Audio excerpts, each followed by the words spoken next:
Hi, everybody. Welcome to another episode of GTM in the Tofu Bowl. My guest today is Tas Bober, founder of the Scroll Lab, and truly one of my favorite follows on LinkedIn. You were just so funny and snarky and just awesome. So I'm so excited to talk to you. Yay, I'm excited too. How unhinged can I be on this? Can I be pretty snarky and unhinged? Go Okay. crazy, as unhinged as you want. Also, I love that you talk about you have one kid or two kids. It looks like you're Two. in the same. So you're also in the throes of parenting young children, doing your own thing, creating a bunch of Refereeing. content. It's like I don't even know. And like I work technically 3 days a week, which sounds amazing on paper, but then it's just even more chaotic because I also have like a lot of these other responsibilities. And I'm like, oh, this is not as fun as I thought it would be. So How old yeah, are your kids? 5.5 and 2.5. So Nice. Okay. kindergartner, and then one who's like potty training, but it's wearing me down. And this morning I threatened him. I was like, I'm gonna put you back in diapers. He's like, yeah, I want Please. diapers. I'm Thank like, you. no, no, no, no, no, no, no, no. So yeah. I am getting prepared for that because I think similar to you, I'm like a year and a half behind you, but my older is a girl and the younger is a boy. And I've Yeah. heard boys are so much harder to potty train. So I'm not looking forward to that one. I'll have to get all your tips once you figure it out. The funny thing is that the stronger willed the child, the easier to potty train. So my daughter she is very strong willed. I was like, this is going to be a nightmare. 2 days, she was done. She was like, I'm good, conquered, moved on. But my son, dream baby, so she was like super colicky, and he came out dream baby. I'm like, oh my God, I could have like 10 more. This is amazing. He's great. So chill. Nothing really phases him. Well, it doesn't phase him. If he pees down his leg, he pees down his leg. He's like, I was playing with my trucks. I ain't got time to go to the potty. And my daughter's like, this tag is itchy. It's like she can't stand even the smallest change sensory wise. And he's like, I don't care. Bathe me in mud. Who cares? Yeah. I think we're gonna have very similar experiences. My daughter we call the spicy pickle. She's spicy. Very spicy, but easy to potty train, easy Yes. to like she learned how to put on her clothes overnight. She's good on that front. The boy is more chill and a little bit more he's just gonna climb up stuff and jump off. Yes, exactly. I always say she's a lot more emotional management and he's a lot more physical management. Yeah, So, makes yeah, sense. like he is the one coloring on windows. She never did that. Never. And so yeah, I mean, it's interesting. This alone has probably convinced me not to have a third because I've been teetering for a while and I'm like, I can't go through the potty training thing again. I just can't. It's been 56 days and I've been cleaning dirty underwear in public parks. Okay? Oh, Like we that's can't do this also anymore. oh man, that is that is another full-time job right there. Yes. Well, I'm excited to hear a little more about what you're up to at the Scroll Lab and also what makes a killer landing page. So I know you were in-house, you decided Yeah. to go out on your own, which is always, isn't it such a breath of fresh air? It's just so lovely. But I want to hear both how you decided to go out on your own, and then I want to know what makes a killer landing page. Yeah. The going out on my own was accidental. So unlike other marketers or maybe other solos who are like, oh my gosh, I always had this entrepreneurial itch. I never had that itch. My itch was to climb the corporate ladder. Lord knows where I got it from. Both my parents had businesses of their own. And so my mom is convinced that I saw it in some movie or something. And I was like, oh, yeah, I'm going to be in a high rise in New York, which already failed. I live in Columbus, Ohio. But, I was just like, voted most likely to be CEO, which I guess I technically am, just not in the way that I thought. Hell yeah.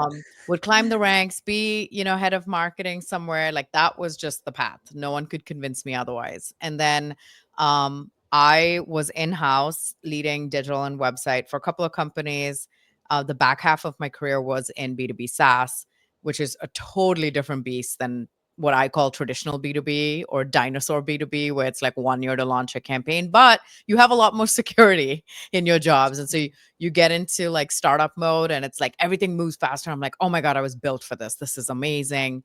But then you realize going at that speed without a lot of pit stops, you're just going to crash out, which is what happened with me a few times. Got laid off a couple of times. They took out, like director levels. And then the last company, I was just so burnt out. And I was like, okay, I'm going to start this parenting podcast for my daughter because she was just so temperamentally sensitive while also being strong willed. There's not a lot of resources out there for parents like me. So I'm just going to start talking to other experts, other moms about how they would tackle something like this. I mean, wrote like 70 episodes, did all the planning, kept the marketing part for the end because I'm like, I'm a career marketer. How hard could it be to market a podcast? Like I've done it for, $1 billion companies. Clearly, I've never done a podcast before. Turns out there's a lot to learn. And so I found this thing that said, having a podcast is like having a house party. If no one knows you exist, they're not just going to show up at your house. You got to go mingle and make some friends in these like niche communities and, or like the places where these people hang out. And so they were talking about it more from a digital standpoint. So I was like, okay. I went to Twitter and I had like 1.5 followers. I'm like, I'm not doing this. Then I went to LinkedIn. I had 1,200 connections. I'm like, okay, well, I'm not going to just like start talking about parenting content because people are going to be like, are you okay? Is everything good? Blink if you need help. So I started with like personal development stuff. And then Anthony Pieri, if you're in the universe, found me. Lots of yelling happened back and forth. And he's like, what the heck are you doing? You have all this marketing experience. Why would you talk about marketing? I'm like, no, I'm burnt out. He's like, it's the most interesting subject in the world. I'm like, well, I wouldn't go that far, but slowly started posting about marketing content, saw some growth from that. And meanwhile, I don't think my company really liked it that much. One of my posts got picked up by LinkedIn News, and I remember the team was celebrating, but leadership was like, and I was like, oh, this is bad. But I just kept doing it because I told myself I was going to write for 60 days just to get in the habit and like understand how these algorithms and stuff work and how to grow organically because I've always been the digital paid growth person. So I was like, organic is for the birds. Like, who does that? I do it now full time. So started writing, and then my company had a second round of layoffs, got rid of all the director level people, including me. I was like, okay, makes sense. And I'm like, you know what? This is my sign. I have 7 weeks leeway. I'm just gonna like see what it does for me because during the time I was writing, I was just doing it for myself. But companies were reaching out asking if I did consulting, ask me to be fractional CMO. And so the light bulb went off that, oh, I could have options just writing online. Nothing bad has come of it other than maybe my boss is not liking it as much. Um, and so the minute I did that, I took a week off and then I said, hey, I'm starting my own thing. And I had a few companies reach out and I was like, if I make a fourth of what I was making in-house, but I get to work 3 days and hang out with my kids who I sacrifice so much time away from, like I'd be a happy camper. So that's kind of how that piece started. I love it. Yeah. What were some of the learnings you had when you kind of shifted towards building an organic following and starting to do organic content?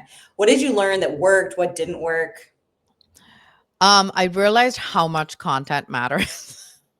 Which is so silly to say because you would think that you have that with paid, but I feel like with paid, you get the reach part really fast because you can pay for the reach, right? And so you kind of just say whatever the heck you want to say. And 10 stakeholders have given their opinions on these ads that say like streamline and revolutionize and all of this other stuff. And you can be like, yeah, this one got a 0.34% and this one got a, 0.56%. So we've seen like huge like success between the two. And you're like, what? But with organic content to actually hook people's attention and engagement, I'm like, it took me some time. And I realized how much of a skill it was. I realized how we were all doing it so wrong with company pages. And then it actually helped me do better on the paid side because I was like, I know based on the organic feedback what type of content resonates, what like the importance of hooks are, the first question you ask them, what kind of imagery you use, understanding the algorithm and the format. So like the latest one is the way LinkedIn now displays video in the feed is like, it's so annoying. I hate it. Like today I posted a video and I used this different thumbnail, but then I saw it on mobile and it cuts off on the side. I'm like, no. So even I'm still learning what those are, but I never paid attention to those little nuances and details that could make it so successful. And that's why, like, you have Devin Reed and those guys who have grown Gong and Clary and stuff so large, is because they understood that things like AI enabled and boosted and da da da, the company talk just does not work on any social platform. It just doesn't. I feel like you also might have an interesting advantage. I was noticing your career when you were in house was across so many very disparate industries. It was like Yeah. TV and healthcare and SaaS and all kinds of stuff. But it's funny when I talk to people about hiring, when people are hiring for marketing, oftentimes people are like, I want somebody that comes from industry. And I'm like, actually, you might not. You might want somebody who doesn't, because they're going to come with fresh eyes and they're Yeah. going to have to actually use their brain to go and listen to the customer, listen to the audience, and understand, how do I translate what we're doing into something that's going to resonate with them? And I feel like you had to hone that skill over and over again. Oh my gosh. I remember when I started working in SaaS and we're sitting in the reporting meeting, and I actually had the audacity. I always cringe when I look back, and I've never said this to anybody out loud, but like, screw it. It's like I have like a Doja Cat mentality, which is like, I said what I said, like, take it or leave it.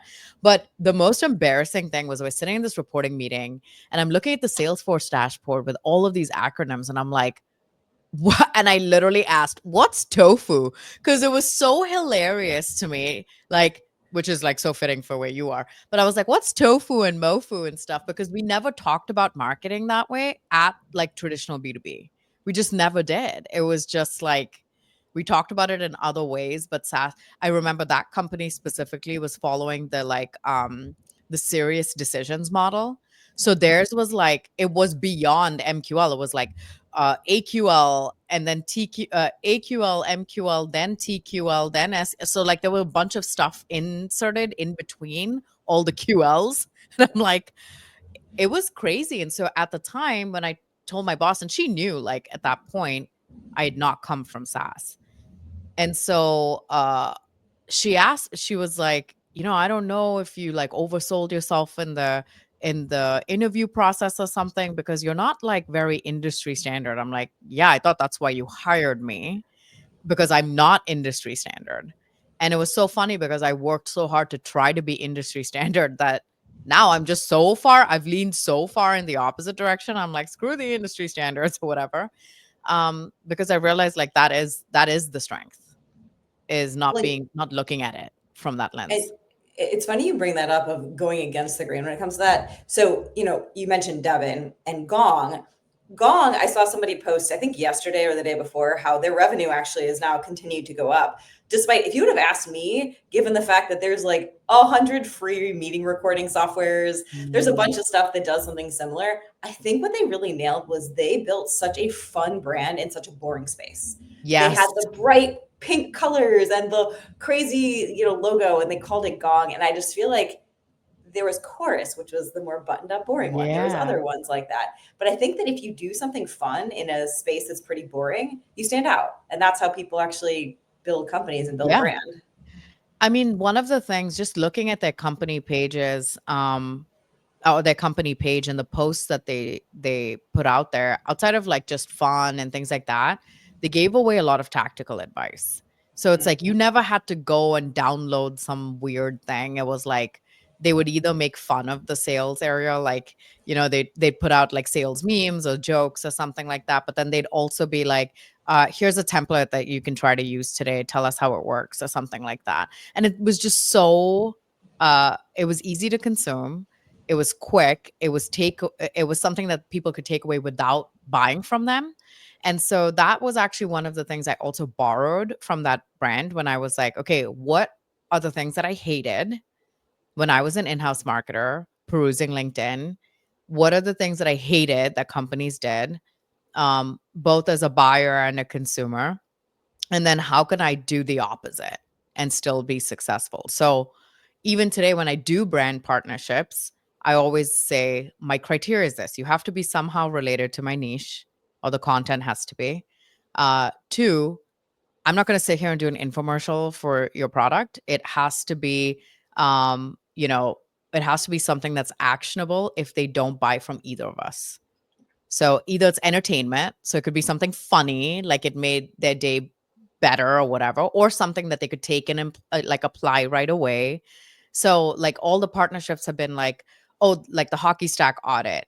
So I called out a lot of things in the audit, and yes, we used hockey stack's page to do it, but those are things they can go back and look at their own product pages and say, ooh, I need to do that. Or, ooh, I love that eyebrow thing. Or, oh my gosh, I need to ungate my demo, whatever the case may be. And then with Goldcast, we did like audits of 5 pages, event pages, and then I put out that event page template, and we got like 500 reactions or something on that. And people were like, saved, saved, saved, and people love that. They love templates, they love those things. So when you go back to that question of what are you seeing resonate organically, it's like just anything of value. It's just like something people can take away. They eat that stuff up and they remember that you gave with zero agenda. So when you do Yes. make the ask at some point, they're not going to have their arms up because they're like, you've given me so much. I would That's love that. such a good point. It's the actionable value too. And it's with no idea of anything in return, which just brings trust and goodwill. And Yes. now you've also checked 2 boxes: awareness, they know who you are, and Yeah. education, because you're clearly providing something related to what you do or your space. So now you're checking 2 of the funnel boxes, Yeah. despite not even meaning to, which No. is great. Yeah. People always ask me, and they were like, I've had these posts where someone will take my post and break it down. And they're like, the hook, the pain, and I always comment on that. I'm like, I wish I was this strategic. I'm honestly not. I just rant. I rant in my like LinkedIn post editor thing, and then I cut all my darlings. I add a little sauce, and then I throw it out there. I'm never like, okay, it's time for a solution area here. Okay, I really need to build up the pain. Like, I'm never thinking about that stuff. I'm more thinking about like, where does it make sense to insert a Kendrick Lamar quote here or not? That is more like where my effort goes, because the knowledge part is just like there. But that's how humans consume, right? Humans Yes. don't think about things as like hook, pain, Oh yeah. build up, solution. Like that's No. not how people want to relate to people. Right. So I feel like you just being more authentic is what actually is relatable and also why people like it. Also, just you follow your own rule of make sure you're providing value in everything you're Yes. doing and something that's actionable to people, whether it's company related or family related. It's something that's still actionable and relatable. Yes, it has to be relatable. I think that we have there's two veins, right? Like there's B2B SaaS where we're all like so buttoned up and all our websites have the same like blacklisted words. Yeah. Blacklisted words for you, but not for SaaS as a whole, with like streamline and da da da. And even traditional B2B, like we don't use that kind of language that much. So it is very much like this B2B SaaS thing. I don't know what it is. Someone approved it once and like it just took off. And so sometimes it's like there's that area where we just have gone so far away from just talking like regular humans talk. And then on top of that, there's then corporate culture, which is you're on LinkedIn, you got to be professional, you got to carry yourself a certain way. Otherwise, people won't respect you, or they don't think that you're experienced, or they might think that you're immature. Like, there's so many of these rules that just like dilute who we are as people and what makes us different, what makes our products different, what makes us as humans different and relatable. And that's the problem. We can't relate to a streamline, blah, blah, blah, but we can relate to Gong, who's putting out sales memes, right? And so that's where I'm like, no, this is the person I am at home and with my friends and like roasting people and making fun of things like lightheartedly, but also being kind and giving and generous. Like, why can't that be me everywhere, right? So I don't watch Severance, but now I know about the Innie Audi thing because of Sendoso. So another brand, right? Yeah. So I just combine. I don't have any outies anymore. Like I am me, front, back, side, wherever you want to look at it. And so for me, I'm just like, let's just carry that through. But that's the reason why there's 1,000 landing page people. But why me? Because I just cause a ruckus. Like I just cause a scene that people aren't expecting. me to say. So that's why the one post I put out, I'm like, you want to really stand out on LinkedIn? All you have to do is think about what regular people would say and then just say the opposite. The end. Come to me for more tips. That is so good. I need to actually print that out and put it above my computer. Just like remember that on a daily basis. That is a mantra. You should just have that tattooed somewhere. Yeah, exactly. What are some of the things you've seen? I mean, you've built and then seen, I'm sure, thousands of pages. What are some of the cringiest things you see people do repeatedly? Uh, um, like when they make it this like G2 advertisement. So I'm like, Yeah. I'm always like, and here's the thing. I've done buyer interviews. Actually like my clients' customers, I've interviewed them. Not even for my customers. I was just curious. I'm like, okay, I have these hot takes or these assumptions and prejudgments about this kind of ICP. Am I right? So their defenses are down because they're like, she's not trying to sell me anything. Like, there's nothing she could sell me. I'm not even trying to sell a client. I'm just like, hey, I have half my clients like target technical ICPs. I just want to understand, like, do you really buy like that? Shocking. Half of them didn't know what Gartner was. And these are like Wow. heads of InfoSec, CTOs, CFOs. Half of them were like, no, I don't read Gartner reports. So it was like out of like 12 interviews I did, only one guy said that he reads a Gartner report. I'm like, what? So I was shocked. That was a finding. And then second, they don't think that the testimonials on websites are real. Which is like, okay. And I'm like, well, how do we make it real? They're like, oh, just link to the LinkedIn profile. I'm like, oh, duh. Like, that's That's so, smart. I'm like, I didn't even think about that. So now I put it on every landing page. So just things like that. But I think the biggest thing is like half of them don't know what Gartner is. Some of them don't know what G2 is. They're very like tight knit in their groups. They are very marketing resistant. So, like, who are they talking to? So sometimes it's like when we lead with the awards, I always use the analogy of like, and I met my husband on Tinder like 10 years ago. So whatever the kids are using now, but um I feel like if I met someone and he was like just hi, how are you? And then it's yeah, I'm Harvard educated and I graduated the top of my class and they're just like bragging about themselves for 20 minutes before they even ask you like and you're just, ask you anything about yourself. You'd be sitting there just like, "Oh my god, get me the hell out of here." Like, what is happening right now? You'd be texting your friend like, "Call me with an emergency," because you're not gonna sit here listening to this guy brag about himself. And I feel like that's how we approach websites and landing pages all the time. We're so great. We're so this. We're so that. And they give you like 2 lines of text, but the form is like half the page. And it's just this whole transactional mess where I'm like, they don't even know what you do or who you're for.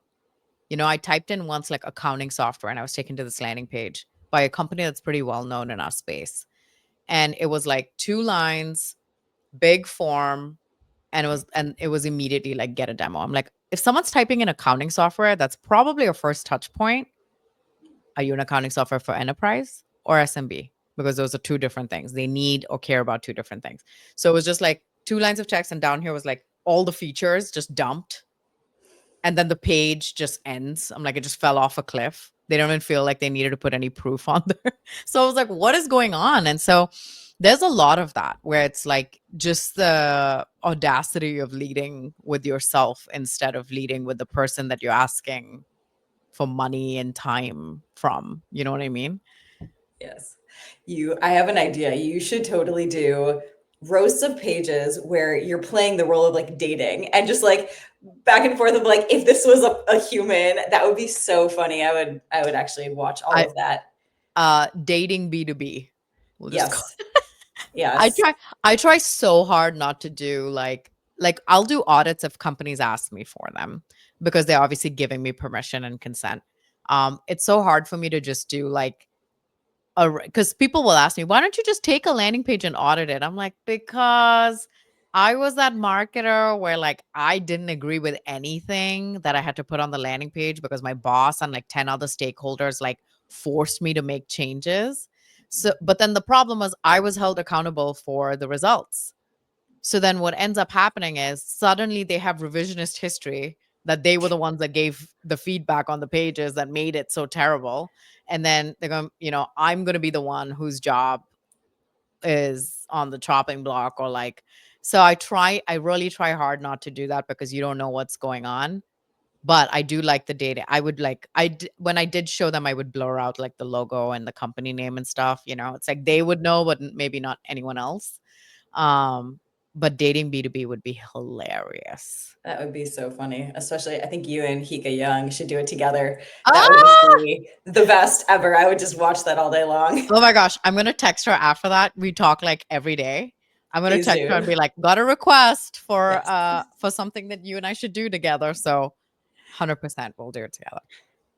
I have another question for you, and this is something like I'm truly curious about for our own pages.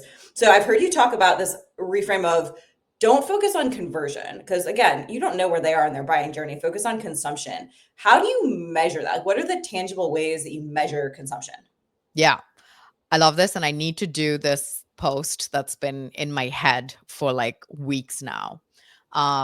So I actually asked Hockey Stacks Odin, because it had like one of those pre-questions in there. And it said, the question was, how do I correlate website interactions and engagement to sales outcomes? I'm like, oh yes, let's see what Hockey Stack says. And it actually did this great job of putting it in categories. And I'm like, yes, I need to build a visual like this. So usually when we look at measuring any kind of marketing activity, we look at two buckets. We look at the conversion bucket, which is like, are they interacting? What's the response, the direct response we've gotten from the users? And then the next thing is the sales outcome. So revenue, pipeline opportunities, meeting, all of that stuff, right? But there's actually a bucket that sits above conversions that we like just don't look at, because some like IBM executive or something was like, vanity metrics are bad. And then like everyone's like, yes. And then we just ignore them. We're like, screw it. No one look at that. No one's reporting on them, none of it. And what I did, even in-house with reporting, maybe I'll show it to you after this, my CMO loved it. And I did this like waterfall approach of like how our reach impacted, our like direct and influenced pipeline and revenue of the company. And it started with the impressions and the amount of reach that we got and density of ICP.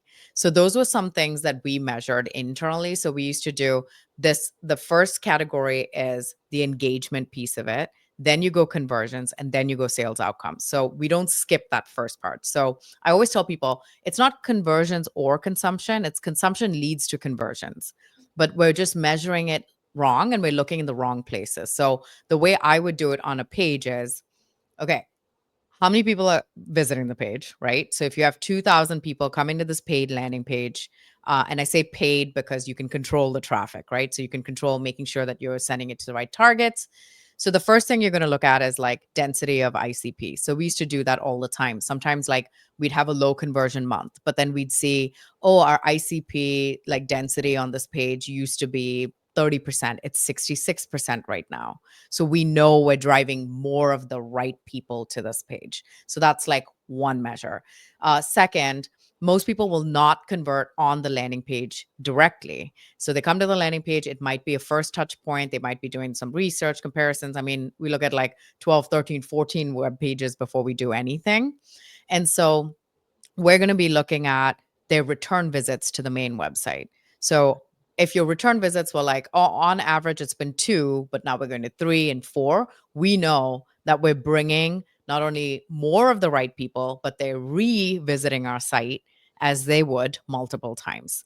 And then how are they consuming the information on the page? So this is through heat map data, looking at things like, okay, your scroll depth. So that on average, B2B websites, only 30% will make it to the bottom of the page. So for some of my clients, we've started at 30, now it's like 50 or 60. So we know we're putting compelling information on there to get them to the bottom of the page, because another rule that I go against is no short landing pages unless they're at the end and they want a demo, then give them the demo. But most times they're going to be information and research heavy. And I'll give you also some example with looking at consumption data and why it's different from conversion data and why we need to focus on that. For this company, Snagit screenshotting tool, we did this page, kind of like a regular product overview page. That's one of my formats that I use. And then after a couple of weeks, we saw out of 2,000 sessions targeting technical writers, we saw that 15% of the clicks won the fourth FAQ of the page. Wow. Fourth That's FAQ, insane. which I was like, what? It went all the way in the bottom. And the fourth FAQ was a question that said, hey, this is a lifetime license. If I buy it and I move devices, can I transfer my license? So simple, right? So we're like, okay. So we moved that up, made it its own block. Yeah. Yeah. Just like even above the FAQs, made it its own block and just said like lifetime license, no matter your device or whatever. Yeah. Or the license lasts longer than your device or something funny like that. And we saw purchases go up by 265%. They skipped the free trial. Holy cow. That's insane. You would never get that information from conversion data Wow. alone. Because they would have had to convert and you would have been like, oh, okay, what is next? You need to look at the heat map data. You need to look at where they're getting stuck. You need to understand what is the information that they care about. And then go from there. So for another client of mine, we made her comparison page instead of like this matrix of like, here are the features of us, here are the features of our competitors. What we did was we made it long form, but the copy was conversational and it was more about like in a buyer's mind, they'd be asking this question. So each paragraph started or each headline started with, but what if I want an RFP tool? Oh, great question. Da, da, da, da. But what if I wanted XYZ? And then her meetings booked because her like conversion on the page was just booking a meeting through a Calendly link. And it went from 0.13 to like 3.73%, just doing it that way instead of a matrix. So it's just, again, it's small things that you don't realize. And I think writing on LinkedIn kind of helped me with that too, because the stuff that hooks someone. And I'm like, I want people to read the page, read as much of the page as possible. I want the right people coming to the page. And then we're going to see whether they're coming back and raising their hand, asking for a demo on the main website. So like, since we launched the paid campaigns, maybe your on-page conversions are like 3%, but now your hand raisers on the site have increased by whatever, 20% or something like that. Because people will come back they can't find the landing page again. They come back to the main website, they raise their hand there. How many meetings have you sat in where it's like, yeah, this channel's done well, that channel's done well. Weird, our direct traffic was really up this month, but people must have been searching for us or something like that. Anyway, skip past it like you could talk about stuff. No, no, no, no, no, no, no. Let's go back. What are the campaigns that we've been launching the last 3 months that have caused the shift? Is it a seasonal shift? Is it because we've launched some specific campaign that had exponential reach? Why is our direct traffic up and why are our direct conversions up? And then if you want to do really consumption 2.0, then you can go in and see the velocity of your deals. Are they closing a lot faster? The same client that I told you about the comparison stuff, she had her like, after I was long gone, it was like 2 quarters after I'd gone, we cleaned up her paid. She got new landing pages and I was like, peace, because all my engagements are short. And she emailed me and she was like, dude, we had our highest like pipeline gen month ever in the history of the company, like 2 months later, after the pages had some time to like sit. I was like, oh, snap. Give me a testimonial. Okay. And don't stop talking to me. So that was like, it's just a lot of fun to see. But it does require a leap of faith from some marketing teams. But I always tell them, I'm like, you've been doing something a certain way for so long, just try something different. I'm not going to guarantee that it's going to work wonders just because our sales cycles are like long. But you're trying something different that you've never tried before. And the question isn't, what if it doesn't work? It's what if it does work? And then what? So, and you'll never have to turn them off. I don't do like sorry. Now every time I say tofu, you're gonna be like, wow, you talk about me. I don't really do like a lot of the tofu landing pages. They're all like foundational, always on. So I'm like, at the very least, you get the first best hypothesis and you get to have evergreen landing pages you never have to turn off. And the cost of failure is low. Like you were just saying, it's like there's the leap of faith, the patience, because B2B Yes. is slow. Yeah. But then what could go right is, who knows, So infinite. much. Yes, so much. They would have never found that, like we would have never found that with Snagit. And it was funny because I was in their Unbounce instance and they had all their landing pages in there from like previous agencies, previous partnerships and stuff, all the stuff that they're running concurrently with our campaign. And I was like, I'm going to snoop. And I looked at all the conversion rates. Their conversion rates were way higher than the 3 pages that I did for them. But our purchases blew the other ones out of the water. So that's why I'm like, conversions are like one tiny part of the story, you know? But Exactly.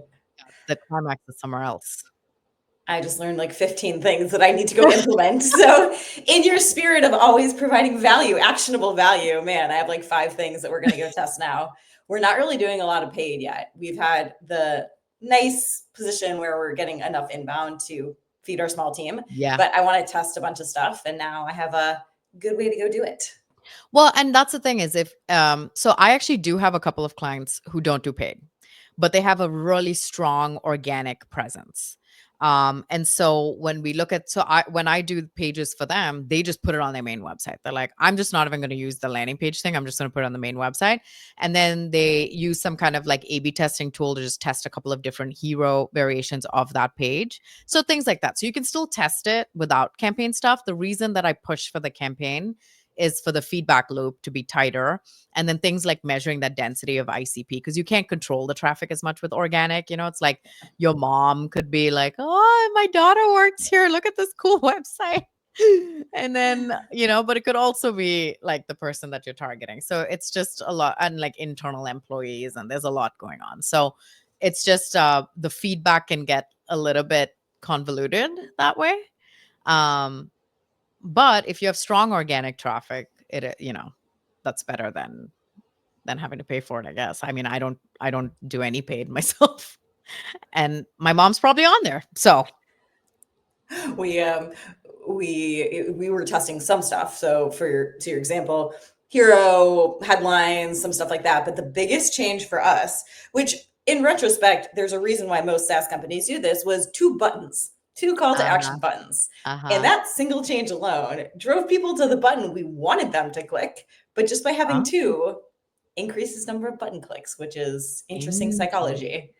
interesting. Meanwhile, I'm over here like, do not put a secondary CTA until the bottom. Well, because the thing is, like, usually they're measuring the paid campaign on one. And This is it's our always, homepage. So yeah, this is a yeah, little different. exactly. So like for me on my homepage, I have 2. So I have the free resource hub, and then I have the like, you want to talk with me, that's fine. Obviously, that's like, you know, it's like, hey, if you're gonna leave with something, right? Um, but if you want to stay and you want to talk to me, then you can. But it's a big ask for them to like give me their time, give me what I call their digital leverage. Their only piece of leverage is their information, and we ask for it right away. Right? That's the only card they have to play. And we're like, give it to me. So you're completely vulnerable, and I will hound you with my nurture sequence Forever. forever. You will never unsubscribe.